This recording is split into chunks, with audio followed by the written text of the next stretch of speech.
6h30, 9h, la matinale. Tuc de Alderville, bonjour. Bonjour Stéphanie. Et ce matin, dans votre édito, vous n'êtes pas très content.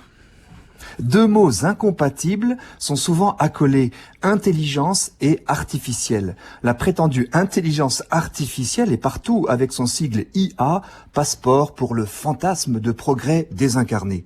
Dès 1997, l'ordinateur Deep Blue, après 7 ans d'essai, battait aux échecs le champion Garry Kasparov.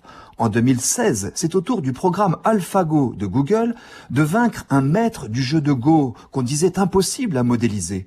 Désormais, ce sont des machines qui se crêpent le processeur.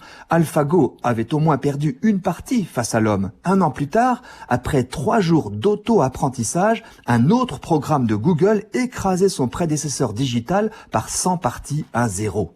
Pauvre Sapiens, exclu du jeu. Il ne faut toutefois pas oublier sa place derrière tout cela.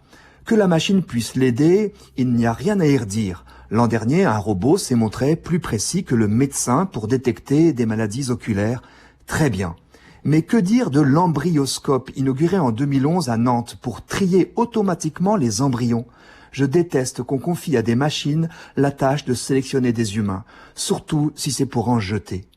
Et quand on pense combler les personnes âgées isolées par des robots exprimant de l'affection, je m'insurge. Qui peut vouloir d'une affection artificielle ? Certains croient dur comme fer en l'avènement de ce qu'ils nomment l'intelligence artificielle forte, qui aurait la conscience d'elle-même et de vrais sentiments.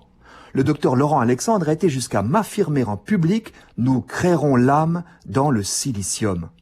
Faire jaillir la conscience de la matière ? Le matérialisme induit ce dogme obscurantiste. Or, n'oublions pas que derrière chaque machine, aussi sophistiquée soit-elle, des hommes sont à la manœuvre, capables d'inventivité, mais aussi de perversité. Gare à la confiance aveugle. Je salue donc la performance d'un artiste en chair et en os qui vient de piéger Google Maps. Simon Weckert s'est baladé dans les rues de Berlin avec un mini chariot rempli de 99 smartphones connectés à l'application. Résultat, le programme Google Maps a détecté un gros embouteillage qui n'existait pas, calculant et affichant des itinéraires de dérivation totalement inutiles, alors que notre plaisantin publiait ces photos d'artères désertes que l'intelligence artificielle avait bêtement peintes en rouge.